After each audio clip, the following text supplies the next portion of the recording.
Hey guys, how you doing? Welcome back to another Pokemon Unite video featuring Machamp down here in the Master Rank in bot lane, laning with a Squirtle, by the way. Man, this lane was a lot of fun, just because I had a Squirtle who actually was really good. Now, that's very surprising to me, because at the end of the day, a lot of them are super passive that I get to play with. This guy was on point, like he was following me around, he was doing what he was supposed to be doing. He was separating bees from the enemy team, splitting off Pokemon in 2v1 situations. He was doing really well. So hats off to this guy, man. We're playing a Machamp this time around. We don't see this Pokemon that often. There's gotta be good reason for it, but personally I don't see it. People say, you know, he's not very good anymore. He used to be meta, he used to be top tier, he really did. His Unite move used to be able to 1v5 whole teams, no problem. The amount of damage it did was kinda nuts, so they did tone it down a little bit.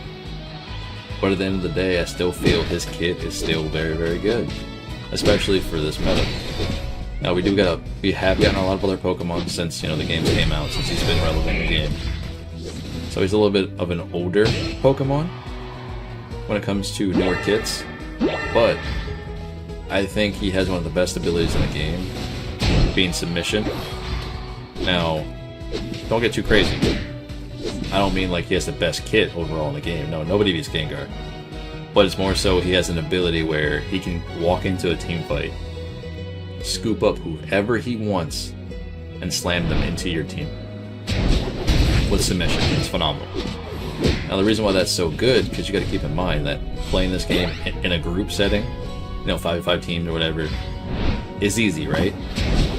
Yes, but playing in a solo queue aspect is a lot harder. In all MOBA games, for example, but definitely so much in this one, because we're on a time crunch. Meaning you have to be at certain objectives, or certain parts of the map at certain times, otherwise you get either behind or ahead. So when you run in with submission, your team focuses down that target, especially, you know, during a key time. It puts you guys way ahead. It really does, but at the end of the day, like, as long as your team does not focus the Pokemon as you submission, could put you in a bad spot. Other than that, he's get what, Karate Chop or Cross Chop, which does a nice bit of burst, especially for an AoE sense in a straight line.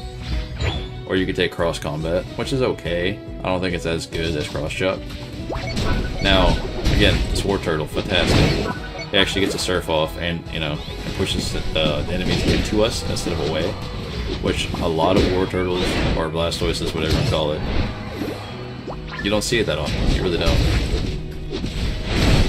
They typically just run in there with Rapid Spin and spin around in circles until something dies, right? Or until he dies. Well, this one's actually trying to split up the enemy Pokemon in our team and or, you know, give us kills. It's doing well. Now, we do take Cross Chop instead of Submission, just because for the mobility aspect. And there you go. That one ability that counters every single ability in the game is eject button. It counters Fly from Talonflame, it counters Cross Chop, Absol. As long as you got eject button, you're safe. But in any case, we take Cross Chop just because it does crit. Now, it crits just because the fact that I do have Scope Lens on. So running Scope Lens, you Cross Chop into a team. You can crit multiple targets because it is AoE. Not a lot of people realize that damage is pretty nuts. I think there was one point I hit like 1.5 or something like that just for Cross Chop, which is kind of crazy, just being in the ability itself, because your auto attacks already crit, so having an AoE ability that does the same thing is pretty good. Now they do have a Chansey on the squad here in this game, which is detrimental to my health.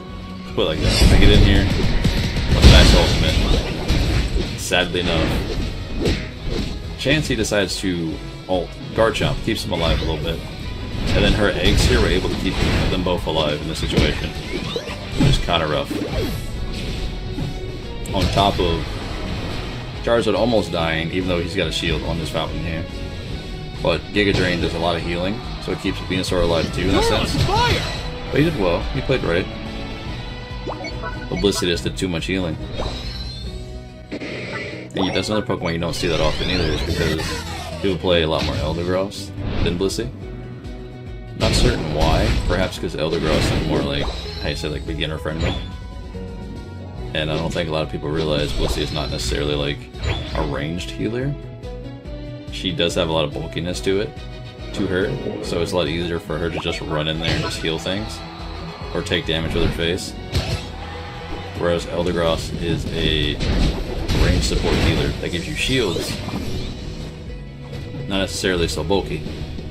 Now there are some very, very aggressive Eldegrosses and aggressive Blisseys, but it's still one of those Pokemon you don't see that often being played like that. I guess I'm just gonna punch her to death.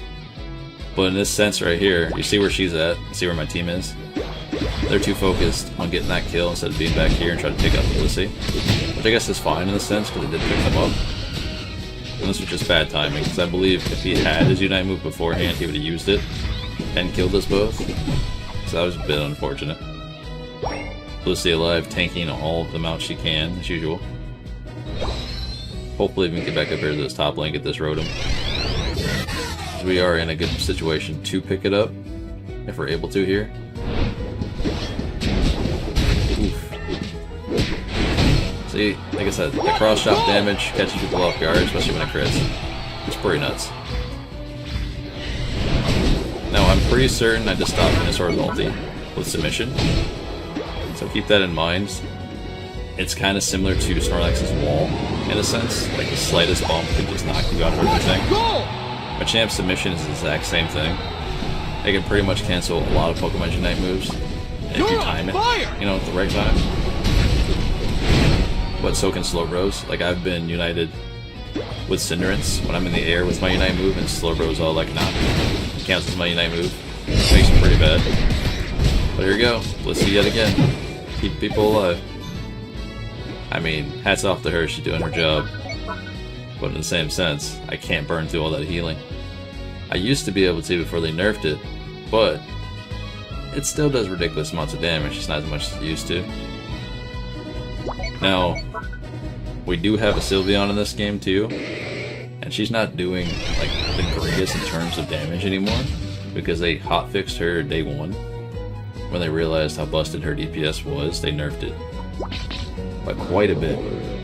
Now, I don't know why they wanted to hotfix her right away, and they let Gengar run free for what, since, what does it take them, like 2 or 3 patches? Something like that, before they nerfed his Hex Bomb and Sludge Bomb, so, but yeah, they fixed Sylveon right away. I guess they didn't want to rinse and repeat, because she is a fan favorite, just like Gengar is. Now here we go, we're in a situation here where I should not necessarily be in anymore, because Blissey already Unite moved, and I need to get out because I'm already low HP. If I had my Unite move, that might have been a good idea. But possibly she might have just aided anyway. Charizard's doing quite well too. Surprisingly enough, he does get a very, very good jungle clear. He gets his nice little rotations off. He's able to actually focus down the correct targets. And he rotated for Dreadnoughts through the whole entire game. Venusaur being bulky with that Giga Drain. I tried to get in there, tried to do the best I could in that sense. But again, this Blastoise though, just like watch the way that he plays. It's pretty good. It very much surprised me, because we're not used to seeing good Blastoises. Just takes rapid spin generally and just runs in there. But he actually does well. Now we're in a really, really bad situation, especially if they're able to turn this around and get Zapdos, regardless of how many other objectives we actually won. I don't know what that was about, but hey, someone had to get punched eventually. Sometimes you get those moves, you get the Unite move where it does a lot of damage and it's really hard to end up holding it or actually burning it through. That sense right there, because it does boost your damage by a lot. So you get 2 forms of it. You get the attack damage boost goes up, and you hit the button again, it does, you know, all the punches. So you get a choice whether or not you want to throw it out or not. 5, 4, but in the sense, there's not really, you really shouldn't necessarily hold it. But hey man, hopefully you guys do enjoy seeing Machamp. I'm picking up on scope lens in this game. By the way, in case you guys were wondering how I was critting so hard. Now anyway, I'll catch you guys in the next one. This has been Pawse Plays. Hopefully you guys enjoy. See you later.